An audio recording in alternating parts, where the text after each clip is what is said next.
మీరు చూసుంటారు ఇవాళ నిన్న మొన్న వార్తలు గత 5 రోజులుగా ఏమవుతుందంటే ఎప్పుడైనా సరే పవర్ అంతా ఒకరిద్దరి చేతుల కేంద్రీకృతమైతే ఏమవుతుందంటే ఇక దాని దుష్పరిణామాలకు ఇవాళ భారతదేశంలో ఏవియేషన్ రంగంలో జరుగుతున్నది ఒక ఉదాహరణ మీకు. గత 5 రోజులుగా మొత్తం ఎయిర్పోర్ట్లన్నీ రైల్వే స్టేషన్లు బస్ స్టాండ్ల కంటే అధ్వానం అయిపోయినాయి. ఎక్కడికక్కడ వేలాది మంది తన్నుకుంటాను కొట్టుకుంటాను ఎయిర్పోర్ట్లలో. తెలుసా ఎందుకో? ఇండిగో వాడు మొత్తం బంద్ పెట్టిండు. ఎందుకు బంద్ పెట్టిండు? ఇది గమ్మత్తైన ఉదాహరణ, మీరు చెప్తే అర్థం చేసుకుంటే మీకు అర్థమవుతుంది నేనేం చెప్తున్నాను.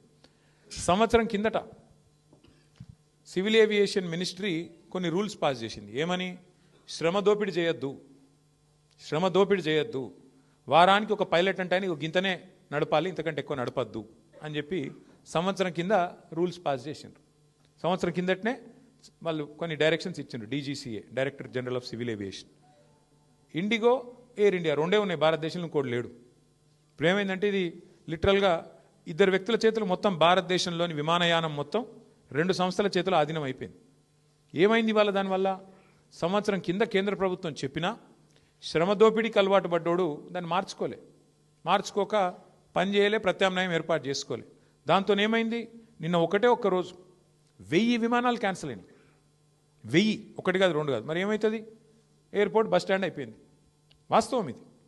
ఏం జరుగుతుంది? కొంతమంది వ్యక్తుల చేతుల్లోనే మొత్తం శక్తి కేంద్రీకృతమైతే దానికి ఒక గొప్ప ఉదాహరణ, ఆ దుష్పరిణామానికి గొప్ప ఉదాహరణ నిన్న మొన్న విమానయాన రంగంలో జరుగుతున్న వ్యవహారం. ఒక ఇండిగో, ఒక ఎయిర్ ఇండియా రెండే మిగిలినాయి ఇప్పుడు భారతదేశంలో. ఒకటి టాటా, ఇంకోటి ఇండిగో. వాళ్ళ చేతులకు పోయింది దేశం.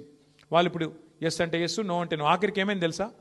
5 రోజుల తర్వాత కేంద్ర ప్రభుత్వం మేల్కొని వాళ్ళు ఇచ్చిన ఆర్డర్ వాళ్ళే వెనకకి తీసుకుని తీయాలి.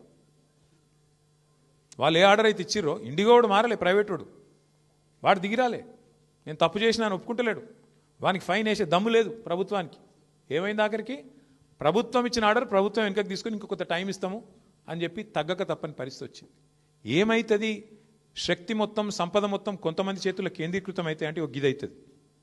పోర్టులు, సీ పోర్టులు, రైల్వేలు మొత్తం ఇచ్చేస్తే ప్రైవేటులకు, అది కొంతమంది చేతుల్లోనే ఉంటే వాడు మునిగితే మొత్తం దేశం మునుగుతుంది. దానికి గొప్ప ఉదాహరణ ఇవాళ మన కళ్ళ ముంగటనే